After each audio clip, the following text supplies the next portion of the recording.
When you work with AI teams, you may hear them refer to the tools that they're using to build these AI systems. In this video, I want to share with you some details and names of the most commonly used AI tools so that you'll be able to better understand what these AI engineers are doing.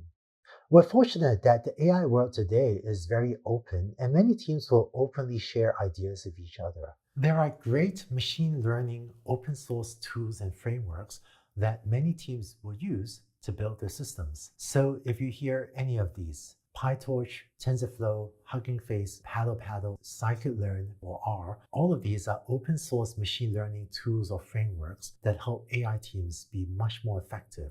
A lot of AI technology breakthroughs are also published freely on the internet on this website called arXiv, spelled like this. I hope that other academic communities also freely share their research since I've seen firsthand how much this accelerates progress in the whole field of AI.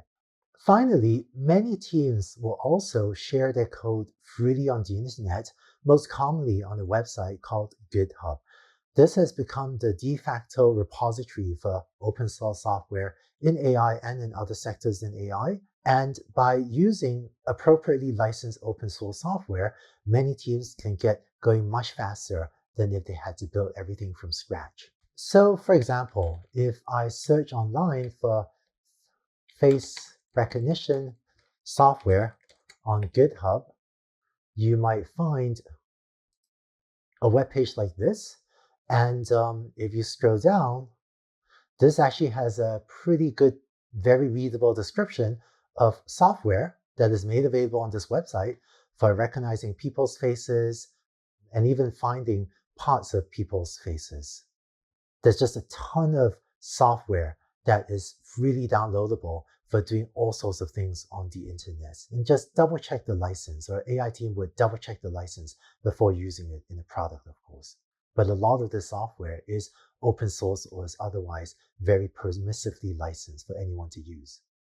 Although GitHub is a technical website built for engineers, if you want, you should feel free to play around GitHub and see what other types of AI software people have released online as well.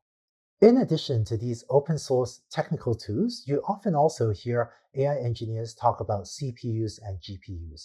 Here's what these terms mean. A CPU is the computer processor in your computer, whether it is your desktop, your laptop, or a compute server off in the cloud.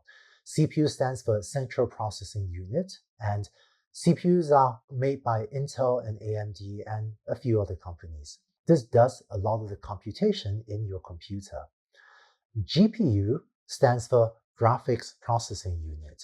Historically, the GPU was made to process pictures. So if you play a video game, it's probably a GPU that is drawing the fancy graphics. But what we found several years ago was that the hardware that was originally built for processing graphics turns out to be very, very powerful for building very large neural networks, or very large deep learning algorithms. Given the need to build very large deep learning or very large neural network systems, the AI community has had this insatiable hunger for more and more computational power to train bigger and bigger neural networks. And GPUs have proved to be a fantastic fit to this type of computation that we need to have done to train very large neural networks. So that's why GPUs are playing a big role in the rise of deep learning. NVIDIA is a company that's been selling many GPUs, but other companies, including Qualcomm, as well as Google making its own TPUs, are increasingly making specialized hardware for powering these very large neural networks. Finally, you might hear about cloud versus on-premises, or for short, on-prem deployments.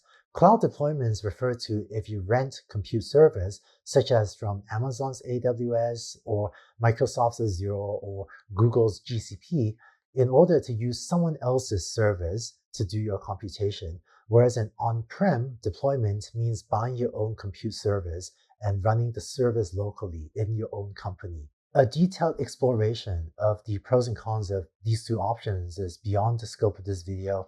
A lot of the world is moving to cloud deployments, but if you search online, you find many articles talking about the pros and cons of cloud versus on-prem deployments. There is one last term you might hear about, which is edge deployments.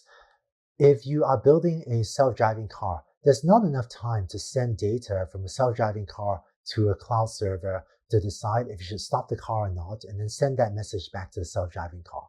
So the computation has to happen usually in a computer right there inside the car. That's called an edge deployment, where you put a processor right where the data is collected so that you can process the data and make a decision very quickly without needing to transmit the data over the internet to be processed somewhere else. If you look at some of the smart speakers in your home as well, this too is an edge deployment where some, not all, but some of the speech recognition task is done by a processor that is built in right there into the smart speaker that is inside your home. The main advantage of edge deployments is it can increase response time of the system and also reduce the amount of data you need to send over the network. But there are many pros and cons as well about edge versus cloud versus on-prem deployments that you can also search online to read more about.